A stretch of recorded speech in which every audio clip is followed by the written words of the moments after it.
Hello my dear NEET aspirants. Finally NEET 2026ನ ಕೊನೆಯ ಘಟ್ಟಕ್ಕೆ ಬಂದಿದ್ದೀವಿ. ಸಂಡೇ ಎಕ್ಸಾಮ್ಸ್ ಇದೆ. ಎಲ್ಲ ನನ್ನ ನೀಟ್ ಆಸ್ಪಿರೆಂಟ್ ಸ್ಟೂಡೆಂಟ್ಸ್ಗಳಿಗೆ ನಾನು I wish you all the best ಹೇಳಲಿಕ್ಕೆ ಇಷ್ಟಪಡ್ತೀನಿ. ಎಕ್ಸಾಮ್ಸ್ಗೆ ಹೋಗೋದಕ್ಕಿಂತ ಮುಂಚೆ ಮೆಂಟಲಿ ಪ್ರಿಪೇರ್ ಆಗಿ ಹೋಗ್ತೀರಾ, ಅದಂತೂ ಖಂಡಿತ. ಅಡ್ಮಿಟ್ ಕಾರ್ಡನ್ನು ಡೌನ್ಲೋಡ್ ಮಾಡ್ಕೊಳ್ಳಿ. ಅದ್ರ ಜೊತೆಗೆ ಯಾವುದಾದ್ರೂ government I D, it may be Aadhaar card ಇರ್ಬೋದು, ಪಾನ್ ಇರ್ಬೋದು, or voter I D, passport size ಫೋಟೋಸ್ಗಳನ್ನ ತೊಗೊಂಡು ಹೋಗೋದನ್ನ ಮರಿಬೇಡಿ. ಅದ್ರ ಜೊತೆಗೆ ನಿಮಗೆ 2 to 5 3 hours ಆಫ್ ಎಕ್ಸಾಮ್ಸ್ ಇರುತ್ತೆ ಆಫ್ಲೈನ್ ಮೋಡಲ್ಲಿ.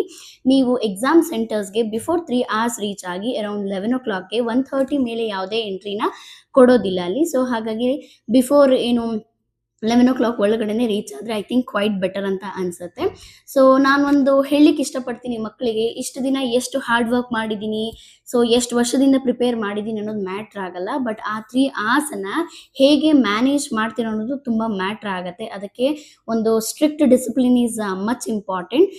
ನೀವು ಎಷ್ಟೇ ಹಾರ್ಡ್ ವರ್ಕ್ ಮಾಡಿದ್ರೂ ಕೂಡ ಅಲ್ಲಿ ಕ್ವೆಶನ್ ಪೇಪರ್ ಟಫ್ ಇದ್ರೆ ಎಲ್ರಿಗೂ ಟಫ್ ಇರುತ್ತೆ, ಕ್ವೆಶನ್ ಪೇಪರ್ ಈಸಿ ಇದ್ರೆ ಎಲ್ರಿಗೂ ಈಸಿ ಇರುತ್ತೆ. ನನಗೆ ಮಾತ್ರ ಟಫ್ ಆಯಿತು, ನನಗೆ ಮಾತ್ರ ಈಸಿ ಆಯಿತು ಅನ್ನುವಂಥ ಒಂದು ಡಿಸ್ಕ್ರಿಮಿನೇಷನ್ ಬೇಡವೇ ಬೇಡ. ನೀವು ಆದಷ್ಟು ಕೂಡ 3 hours ಮ್ಯಾನೇಜ್ ಮಾಡೋದನ್ನು ಕಲೀರಿ. ಫಾರ್ ಎಕ್ಸಾಂಪಲ್ ಹೇಳೋದಾದ್ರೆ, ಇನ್ ಬಯಾಲಜಿ ಅಂತ ತಗೊಳ್ಳೋದಾದ್ರೆ ಪ್ಲಾಂಟ್ ಫಿಸಿಯಾಲಜಿ ಟಾಪಿಕ್ಗಳು ಕ್ವೈಟ್ ಡಿಫಿಕಲ್ಟ್ ಅಂತ ಅನ್ಸುತ್ತೆ, ಒಂದೊಂದು ಕ್ವೆಶನ್ ಟ್ರಿಕ್ಕಿ ಅನ್ಸುತ್ತೆ. 1 minute-ಅಲ್ಲಿ ನಿಮಗೆ ಸಾಲ್ವ್ ಮಾಡಲಿಕ್ಕೆ ಸ್ವಲ್ಪ ಕಷ್ಟ ಅಂತ ಅನಿಸಿದಾಗ ಅಂಥ ಕ್ವೆಶನ್ಸ್ಗಳನ್ನ ಸ್ಕಿಪ್ ಮಾಡಿ. ಬಿಕಾಸ್ ಆ ಕ್ವೆಶನಿಂದ ಬೇರೆ ಕ್ವೆಶನ್ಸ್ಗಳಿಗೆ ಡಿಸ್ಟರ್ಬ್ ಆಗೋದು ಬೇಡ ಅಂತ ಹೇಳಿ ಆದಷ್ಟು ಕೂಡ ನೆಗೆಟಿವ್ ಮಾರ್ಕಿಂಗ್ನ ಅವಾಯ್ಡ್ ಮಾಡಿ. ಎಷ್ಟು ಹಾರ್ಡ್ ವರ್ಕ್ ಮಾಡಿದೆ ಅನ್ನೋದೆಲ್ಲ ಮ್ಯಾಟ್ರ್ ಆಗೋದು. ಆ 3 hours ಯಾವ ರೀತಿ ಒಂದು ಸ್ಮಾರ್ಟ್ ಆಗಿ ಮ್ಯಾನೇಜ್ ಮಾಡ್ತೀರ ಅನ್ನೋದು ತುಂಬ ಇಂಪಾರ್ಟೆಂಟ್ ಆಗತ್ತೆ. ಮತ್ತು ಯಾವುದೇ ಕ್ವೆಶನ್ನ ನೋಡಿ ಆ ಟಾಪಿಕ್ನ ನೀವು ಕವರ್ ಮಾಡಿಲ್ಲ ಅಂದರೆ ಪ್ಯಾನಿಕ್ ಆಗೋದೇ ಬೇಡ. Just skip the question.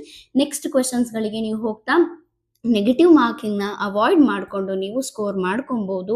ನನ್ನ ಎಲ್ಲ ನೀಟ್ ಆಸ್ಪಿರೆಂಟ್ಸ್ಗಳಿಗೆ ನಾನು I wish you all the best ಹೇಳಲಿಕ್ಕೆ ಇಷ್ಟಪಡ್ತೀನಿ. ಎಕ್ಸಾಮ್ಸ್ ಚೆನ್ನಾಗಾಗಲಿ. ಪೇಪರ್ ಅಂತೂ ಖಂಡಿತ ಈಸಿ ಇರುತ್ತೆ. ನೀವು ಯಾವ ರೀತಿ ಮ್ಯಾನೇಜ್ ಮಾಡ್ತೀರೋ ಅನ್ನೋದು ತುಂಬ ಮ್ಯಾಟ್ರ್ ಆಗುತ್ತೆ. 3 hours ಕಂಪ್ಲೀಟ್ ಆಗಿ ನಿಮ್ಮ ಹ್ಯಾಂಡ್ ಓವರಲ್ಲೇ ಇರುತ್ತೆ. ಇಬ್ಬರ ಮಧ್ಯೆ ಮಾತ್ರ ವಾರ್ ನಡೆಯುತ್ತಲ್ಲಿ, ನಿಮ್ಮ ಮತ್ತು ಪೇಪರ್. ಹಾಗಾಗಿ ಪೇಪರ್ನ ಕರೆಕ್ಟಾಗಿ ರೀಡ್ ಮಾಡಿ 1 minute-ಅಲ್ಲಿ ವಿತಿನ್ 1 minute-ಅಲ್ಲಿ ಸಾಲ್ವ್ ಮಾಡಲಿಕ್ಕೆ ಟ್ರೈ ಮಾಡಿ. ಆದಷ್ಟು ಕೂಡ ಟೈಮ್ ಸ್ಕೆಡ್ಯೂಲ್ನ ಡಿವೈಡ್ ಮಾಡ್ಕೊಳ್ಳಿ.